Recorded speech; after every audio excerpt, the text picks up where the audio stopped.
Hola, ¿qué tal? ¿Cómo estás? Nuevamente es un gusto que nos volvamos a encontrar para seguir con la dinámica que propusimos ayer de tener un momento para pensar, para hablar acerca de el plan que tiene Dios para nuestras vidas y todas las cosas espectaculares que Él quiere hacer en cada uno de nosotros. Eh, Sabes que pensaba hace un ratito sobre cuando yo era chico en la escuela primaria, hasta no sé, no me acuerdo qué grado, no se podía escribir si no era primero con lápiz y después con lapiceras, lapiceras que adentro tenían un cartucho de tinta, capaz que se acuerda de esto, y ese cartucho de tinta había que tener un secante, que era una hoja gruesa de papel, porque la tenías que apoyar sobre lo que escribías para que se seque esa tinta que no se secaba tan rápidamente como la de una virome hoy. A veces ese cartucho estallaba, ¿no es cierto? Y hacía un desastre o en el cuaderno, o en el pupitre, o en tu guardapolvo. Me acuerdo que era eso. Después, cuando ibas un poquito más grande, empezabas a escribir en virome, con virome, que hasta el día de hoy escribimos con la virome, y ahí había que acostumbrarse a que se resbalaba, resbalaba mucho más y la letra que vos querías hacer te costaba más hacerla prolijita. Después recuerdo que en la secundaria teníamos una materia que se llamaba caligrafía, hoy no está más. Pero ahí te enseñaban a tener buena letra, pero se escribía con una pluma de metal que se mojaba en tinta, en un frasquito con tinta. Había que ser muy prolijo también y te enseñaban a mejorar tu letra. Todo era para que las cosas se vean, cuando vos las escribías, se vean más lindas, se vean más legibles. Hoy se escribe poco en papel y se escribe mucho en la computadora y se imprime y todo queda prolijito y no hace falta de la caligrafía. ¿Por qué te cuento esto? Porque a pesar de que se usaban diferentes productos para escribir, diferentes tintas de diferentes con texturas, uno tenía que ir adaptándose a esto. Y pienso en estos días donde en las redes circulan propagandas y circulan banners que dicen amor escrito con sangre. Seguro que lo viste porque te invitaron a esta reunión con ese título, amor escrito con sangre. El cielo eligió escribir con sangre, el Señor eligió escribir con sangre el decreto de salvación, el decreto de tu salvación y de mi salvación. El cielo pagó un precio altísimo a través de la persona de Jesús para que vos y yo fuéramos salvos. Si bien la Biblia es muy clara al respecto y dice que la salvación es gratuita, Jesucristo pagó un precio altísimo, un precio carísimo por tu salvación, entregando su sangre en aquella cruz del Calvario. Y hoy nos reunimos nuevamente para estudiar acerca de ese Jesús comprometido, ese Jesús que vino a darlo todo para que vos y yo podamos tenerlo todo. Por estos días pensaba, hace muy poco operaron a mi papá de una rodilla y bueno, pensaba en los quirófanos, en el ambiente médico, cómo los médicos se lavan las manos, cómo los médicos son meticulosos en los productos que usan, bactericidas de amplio espectro para que sus manos y lo que van a tocar dentro del quirófano esté altísimamente esterilizado para que haya mínimo o inexistente posibilidad de un contagio, de una bacteria, de una infección o algo por el estilo. Hoy nosotros hemos tenido que aprender en estos días, reaprender a lavarnos las manos y creo que cada uno de nosotros ha descubierto nuevas maneras y hemos hecho del lavarse las manos, de higienizarnos cuando a veces tenemos que hacer esas salidas ocasionales, venimos, lavamos lo que compramos, lavamos las bolsas, nos sacamos el calzado, limpiamos todo para que todo quede libre de la posibilidad más mínima y más remota de que el coronavirus entre a nuestros hogares. La necesidad extrema de estar limpios. Y de eso quería hablar y de eso quería que conversemos en este momento. te invito a abrir la Biblia y antes de abrir la Biblia, como hacemos todos estos días, quiero que hagamos una oración. Querido Dios, gracias por este momento, gracias porque nuevamente estamos juntos a través de la tecnología y la posibilidad de reunirnos para nuevamente abrir la Biblia. Queremos hacerlo en tu nombre y queremos estar atentos a lo que tú nos vayas a decir, Señor, y quiero personalmente que me escondas para que seas tú el que nos habla en este momento y escucharte hablarnos fuerte y claro. Te lo pido en el nombre de Jesús. Amén. Quisiera que vayamos juntos a un pasaje de la Biblia, que era en el Antiguo Testamento, en el segundo libro de los Reyes, en el capítulo número 5. ¿Sí? Segundo libro de los Reyes, el capítulo número 5. En este capítulo vamos a leer de dos personajes que se los nombra por nombre y de algunos otros que aunque no sabemos los nombres, también están nombrados. Pero los personajes principales son Eliseo y Naamán. Eliseo era el profeta de Dios de aquella época, uno de los profetas de Dios que habitaba en Samaria, y Naamán habitaba en Siria y era justamente el general del ejército sirio. Y en el versículo 1 hay una serie de datos que nos pintan el contexto en el cual vamos a ver esta historia. Vamos a leer juntos. Segundo libro de los Reyes, capítulo 5, el versículo 1. Dice, Naamán, general del ejército del rey de Siria, general de un ejército, ¿no es cierto?, del rey de Siria, era varón grande delante de su señor, ¿sí? Y lo tenía su señor en alta estima, porque por medio de él había dado Jehová salvación a Siria, ¿sí? Este era hombre valeroso en extremo. Miren la cantidad de características que pintan la personalidad de Naamán. Una persona confiable, alguien en el cual el rey podía depositar el resguardo y el comando de sus tropas para garantizar la seguridad nacional. Era valeroso en extremo y era tenido en alta estima por la nación y por el rey. Si terminara ahí el versículo 1, diríamos, qué bárbaro, ¿no? Qué vida, qué ideal. La verdad que me gustaría ser como Naamán. Pero fíjate que en el final del versículo 1 aparece algo que quiero comentarte. Final del versículo 1, pero leproso. Y aquí es donde digo, bienvenido al planeta Tierra, porque vos podés tener todo, porque vos podés ser valeroso, porque podés estar tenido en alta estima, porque podés ser alguien de renombre, porque podés ser alguien que está altísimamente conceptuado, podés tener una buena casa, podés tener muchas cosas, pero siempre en este mundo hay peros, hay peros. Y Naamán tenía un pero y un pero importante, un pero grande, un pero triste y era leproso. La lepra en aquel momento no se curaba, la lepra era un flagelo en aquel momento. Y el que estaba enfermo de lepra estaba automáticamente condenado a vivir lejos de sus amores, de sus familias, de los afectos. Pasabas a vivir lejos de la sociedad, ya no podías tener contacto. Esto llegó a los oídos de una muchacha que vivía en la casa de Naamán y que era la criada, dice la versión, una de las versiones bíblicas, era la criada de la esposa de Naamán.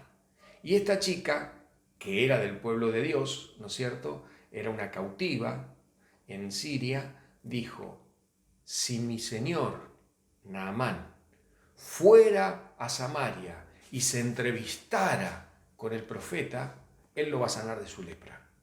Automáticamente, ese mensaje que esta muchachita pronunció dentro de las paredes de ese hogar, de paso no se quedó callada, y qué importante es no quedarnos callados cuando tenemos cosas valiosas que decirle a los demás, y mucho más cuando esto tiene que ver con los mensajes que yo conozco de la palabra de Dios, no guardárselos para sí, decirlo a todo aquel que necesite escucharlo. En el corazón de Naamán nació la esperanza. Te resumo parte de esta historia. Se armó una comitiva, se armó un mini ejército, una escolta, y un grupo de soldados acompañaron a Naamán a Siria, a Samaria. Y allí llegaron a las puertas de la casa del profeta de Dios, de Eliseo. Fíjate lo que dice el versículo 9. Y vino Naamán con sus caballos y con sus carros y se paró a las puertas de la casa de Eliseo. Versículo 10.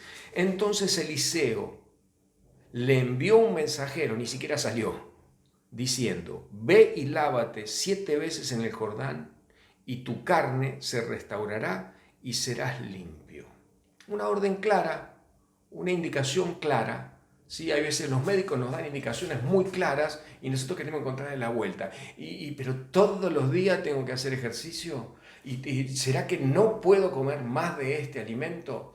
Las indicaciones son claras, pero siempre somos nosotros los que tenemos de alguna manera la libertad de decir si hacemos o no lo que nos están indicando.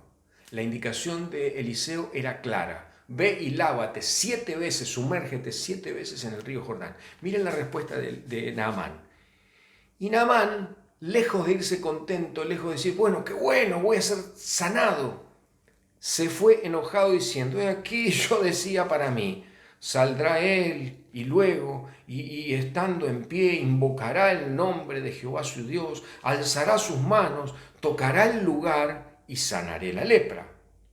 Y sigue diciendo Naamán, Abana y Farfar, ríos de Damasco, ¿no son mejores que estas aguas acá en Israel? Si me lavare en ellos, ¿no seré también limpio? Y se volvió y se fue enojado. Claro, de alguna manera Naamán pensaba, donde yo vivo hay 2 ríos, Abana y Farfar, que son ríos limpitos y la historia y los historiadores nos dicen que eran ríos agradables, que estaban bien preparados, las riberas del río estaban bonitas y todo. Él decía, ¿por qué no me puedo lavar allá? Me tengo que lavar en este Jordán, que encima es un río caudaloso y cuando es caudaloso remueve tierra, barro y es feo. Y para más había que descender, porque había que descender de la barranca al río. Fíjate qué interesante. Cuando vos y yo necesitamos responder a las consignas del Señor, muchas veces tenemos que hacer cosas a las que no estamos dispuestos. Naamán debía descender no solamente físicamente al Jordán, sino que tenía que descender mental y espiritualmente. Él tenía que deponer su orgullo y descender al río Jordán, hacer lo que el profeta le decía y bañarse en un río que él juzgaba, era un río sucio, caudaloso y no era agradable para él. Menos mal que en la escena aparecieron los soldados, menos mal que aparecieron los soldados. Y ahí los soldados le dicen, Señor, si te hubiera pedido algo difícil, ¿no lo hubieras hecho? Sí. Pues te está pidiendo algo muy fácil, por favor, no regresemos a Siria con vos enfermo. Hacé lo que el profeta te dice. Y efectivamente, Naamán recapacitó, se sumergió 7 veces en el Jordán y su carne, dice el relato, después léelo, dice que salió con la carne como la de un bebé, con sus músculos, su piel, todo. Se había ido la lepra. Dios había obrado en un milagro, había limpiado a Naamán de su lepra. Dios había hecho de Naamán una nueva persona. El común denominador había obedecido lo que el Señor había dicho. Vamos con otra historia más cortita. Te invito a que vayamos al libro de Mateo, el Nuevo Testamento. Te voy a leer dos versículos. Mateo capítulo 8. En Mateo capítulo 8 encontramos a Jesús en uno de sus tantos hechos de sanación. Él no solo predicaba, no solo recorría las aldeas, sino que él llevaba siempre sanidad a las personas en los lugares donde él transitaba. Y dice el capítulo 8, el versículo 1, dice, cuando descendió Jesús del monte, le seguía mucha gente. Versículo 2 del capítulo 8 de Mateo. Y aquí vino un leproso y se postró ante Jesús diciendo, imagina la escena, Señor, si quieres, puedes limpiarme, si quieres, puedes limpiarme. Versículo 3, Jesús extendió la mano y le tocó diciendo, quiero, sé limpio. Y al instante la lepra desapareció. Una persona que al igual que Naamán, desahuciada, separada, apartada de la sociedad. Y no solamente físicamente, sino espiritualmente. No podía tener más contacto con su familia, no podía participar más de las reuniones espirituales. Estaba totalmente alejada por prescripción social del contacto. Y él necesitaba ser limpio para recobrar ese vínculo. Necesitaba recobrar su salud para recobrar a su familia. Necesitaba recobrar a su salud para recobrar su relación con la sociedad. Necesitaba ser limpio y se encuentra con Jesús. Se encuentra con el mismo Dios que se encontró Naamán siglos antes. Y me encanta repetir, leer y volver a releer la respuesta de Jesús a la súplica de alguien que necesitaba ser limpio. Jesús dice en aquel entonces, lo dijo con Naamán, lo dijo con este leproso y te lo dice hoy, en este momento que estás mirando este video, quiero, sé limpio. Es una promesa que está llena de poder. Ahora me pregunto, ¿de qué necesitamos ser limpios hoy? Obviamente dijimos al principio, quiero sacarme de encima antes de entrar antes de trasponer la puerta del hogar o apenas la traspongo y meterme en un lugar, lavarme las manos, sacarme el calzado, limpiar todo lo que he traído de afuera. ¿Para qué? Para que este virus no entre, para que este virus no entre en mí, no entre en mi casa, no entre en el seno de mis amados. Pero también pienso que Dios principalmente quiere en estos días, lo quiere siempre, pero principalmente en estos días, Él quiere limpiarnos de un virus que nos tiene hasta la corona, ¿sí? Un virus que nos tiene hartos y nos puede llegar a tener cautivos desde hace mucho tiempo, que es el virus del pecado. Ese virus que contamina todo lo que toca. Ese virus que contamina la familia, que contamina las relaciones, que me contamina a mí interiormente. Y en este contexto pienso, este virus que llama pecado, que la Biblia llama pecado, no tiene un nombre como orgullo, egoísmo, odio, malos tratos. Dios quiere limpiarnos a cada uno de ese virus que se llama pecado y que se manifiesta de un montón de maneras dentro de nuestras vidas, que está antes que el coronavirus, que es un virus que malogra cualquier relación que podamos tener dentro y fuera del hogar. Pero ¿saben una cosa? La promesa que Dios pone a nuestro alcance hoy, al igual que hace siglos atrás, es que cuando nosotros le decimos, Señor, necesito que me limpies, necesito que limpies mi vida, necesito que me ayudes a recapacitar en las cosas que hago mal, necesito que me ayudes a entender y a ver lo que estoy haciendo mal, en lo que me estoy equivocando, en lo que estoy posiblemente siendo tóxico dentro de mi hogar, dentro de mi familia, en el mundo donde me muevo. Necesito que me limpies, Señor. Y de esa manera, tan clara pero tan profundamente simple, es que el Señor dice, quiero ser limpio. Él quiere que seamos limpios. Él quiere que le demos la oportunidad de entrar en nuestras vidas y limpiarnos de todo lo que sobra. Meter la mano con la esponja del cielo y limpiar corazones, limpiar vidas, limpiar familias, limpiar todo lo que estorba para que podamos tener vidas íntegras, vidas llenas de esperanza. ¿Cómo? A través de que vos se lo pidas, como esta simple oración que hizo este leproso. Quiero ser limpio. Quiero ser limpio es la respuesta del Señor. Y el leproso fue a buscar esa respuesta. Hoy vos y yo tenemos la misma oportunidad de pedirle al Señor, Señor, ayúdame. Señor, no sé cómo hacer. Leamos la palabra de Dios. Ahí están las recetas. Ahí están las indicaciones del médico de los médicos. Que Dios nos bendiga para que en este tiempo especial, donde tenemos más oportunidad de estar en intimidad con los miembros de nuestra familia, pero principalmente en intimidad con nuestro Señor, podamos descubrir de qué maneras el Señor quiere limpiarnos y ser blanditos, humildes, sumisos a sus métodos. Dios te bendiga.